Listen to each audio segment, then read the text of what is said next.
Hi, my name is Rob Scott from UC Today News, and in this session, I'm joined by Mark Bunnell, who's the Chief Operating Officer at Nuwave, and he's going to be sharing his perspective on how partners can get Microsoft Teams fit in the year ahead.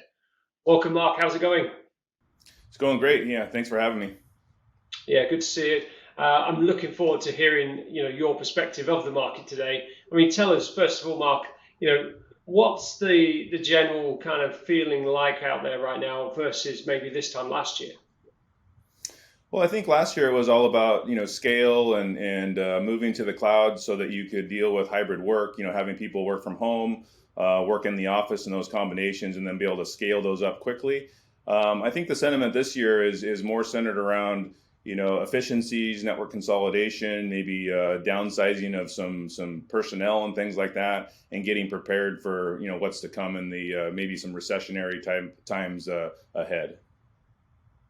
Yeah, absolutely. We're a little bit uncertain out there at the moment. Yeah, as you say, recession likely, but we'll see how that plays out. It could be very different. So again, I suppose it's an absolute priority for organisations, partners, and end customers to get their office all nice and tidy and ready for the year ahead. So first of all, I mean, anyone in the Microsoft Teams world, especially partners and providers out there, what's the best way to get in shape for the year ahead?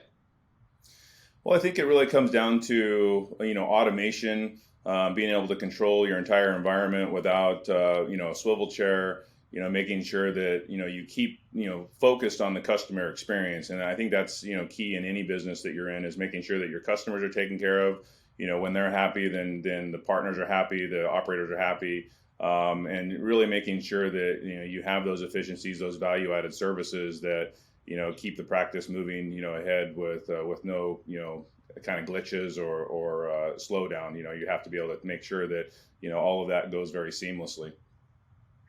So let's talk about efficiencies for a little bit first of all, then, because that's a big one here, isn't it? For certainly getting in shape for the year ahead. What do you mean by efficiencies? What can we do to get in shape there?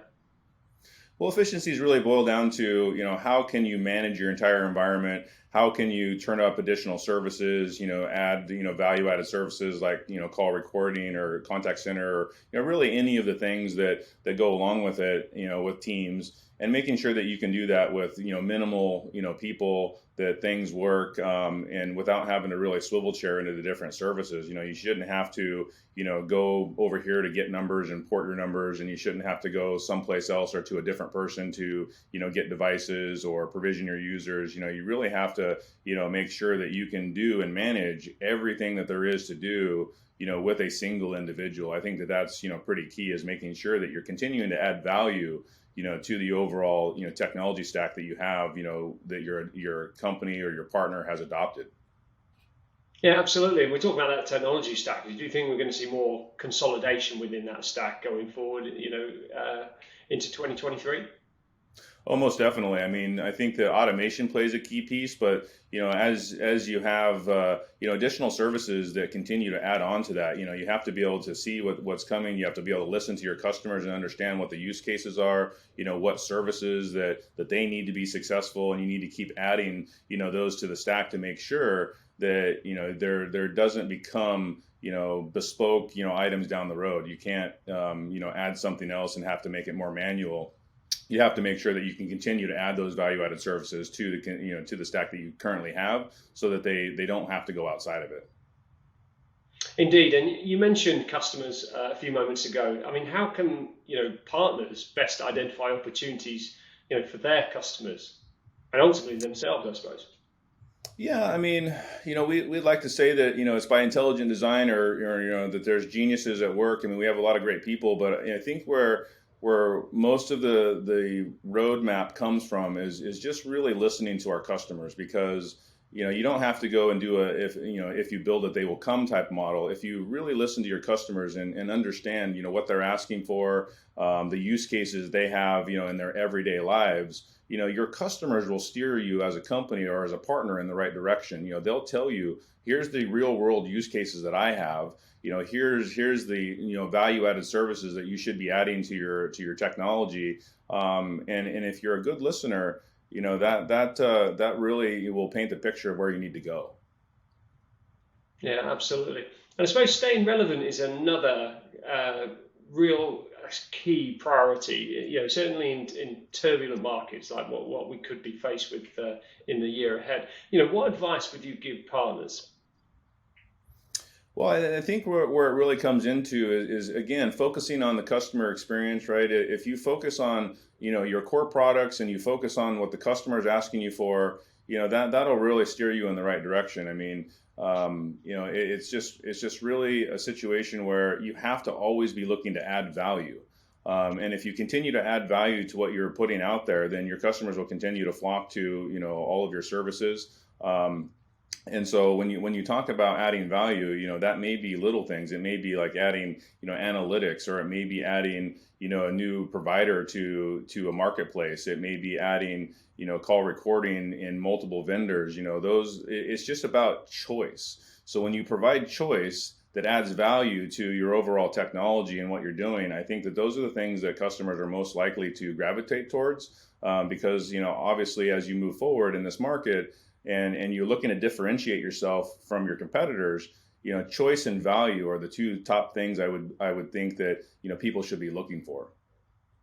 Yeah, you're absolutely right. And being able to move quickly is also vital, isn't it, in uncertain times? How can Nuwave help with time to market, even time savings? Well, I think that that's what we're really, really good at is time to market, time saving materials, automation, and it really comes down to the whole experience, because it's about not only having the technology to get you there, which we do in spades, the customer experience, the scale, the speed at which we can deploy the technology. But it really comes down to the training that goes into it as well, because it doesn't help to have all of this automation if you don't know how to operate it, if you don't know how to get people up to speed very quickly from like service delivery teams and things like that. And so what we're fanatical about too is process, procedures, and documentation, learning materials, making sure that our partners and our customers and their end users all have the proper documentation and training materials to really be engaged in taking that information in, to understanding how do I use these tools to service my customers and to get that scale and to get that efficiency that they're looking for.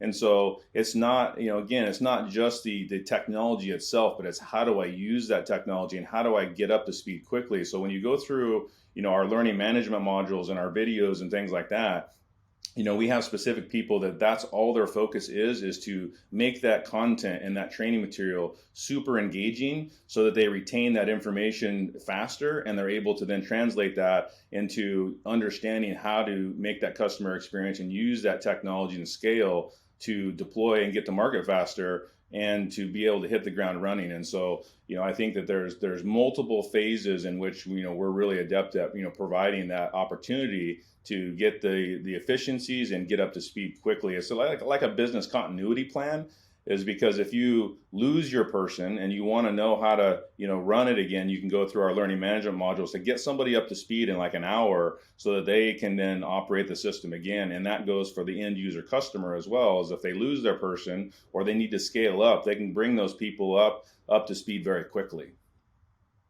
Thanks, Mark. Lots to consider there. I mean, how are you helping your partners get ready for these turbulent market conditions?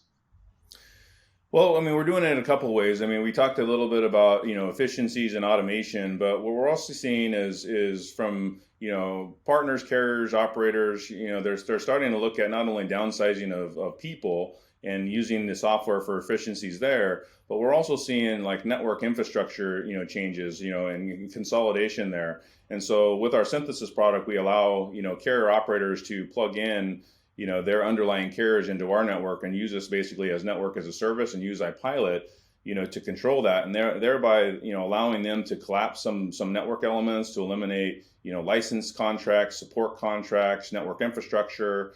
We've had recently a couple of tier 2 and tier 3 providers do exactly that, to where running a network and operating a network with all the different tools and things that you need, stir shaking, anomaly detection, probes and analyzers, all of those kind of network elements are very expensive to maintain. And so what we're seeing is that we do that in spades. We have network on every continent. And so we're seeing a lot of providers actually come to us, plug in their, partners and carriers underneath and directly into our network, use ipilot to control it, and then that way they get to, see some savings from that network consolidation. So I think that that's going to become more and more of a thing in the future, where an organization can just go focus on, being a sales and marketing organization and driving revenue. Whereas, we can control the network and make sure that it has all the bells and whistles that are required for compliance and regulatory and things like that, to show them a huge savings and to further promote, that efficiency. Yeah, absolutely essential in today's world, I think. Well, interesting times ahead for the industry. I mean, what can we expect from Nuwave in 2023? Well, I think it's more of the same. It's just really making sure that we're adding value in our roadmap and listening to customers, understanding what people are looking for, not only from an end user customer and partners, but also carrier operators, the new, features and functionality that come out, new, products and services, value added, third party providers that add value to, teams and other cloud platforms that we integrate with, creating a marketplace, again, to add choice, and to making sure that, everything that is in the cloud environment is then, at your fingertips. I mean, we live in an on-demand world, so why should telecommunications be any different? And so we're really making sure that we put the tools in our customers' hands and our partners' hands so that they can order services on demand and provision that all themselves without having to go to 15 different places to turn up a service. And so our tagline is provisioning in minutes, not months, and it's absolutely true. Yeah, absolutely. Yeah, staying relevant, speed, value, with lots to think about in the year ahead. Superb. In terms of finding out more from Nuwave, in terms of how you help, Microsoft Teams, delivery partners, and how you can help, automate things going forward, what's the best way to get in touch? Yeah, just check us out at nuwave.com, or you can send an email to sales@nuwave.com. We'd be happy to jump on it right away and help you out for sure. Fantastic. Well, I'm afraid that's all we've got time for today. Mark, it's been great talking to you. Thank you so much for joining me. Yeah, thanks for having me. And thanks to everyone for tuning in. If you've got some good takeaways from today's session, do give us a quick mention on social and subscribe to our channel for more industry news and insights. I'm Rob Scott from UC Today. Thanks for watching.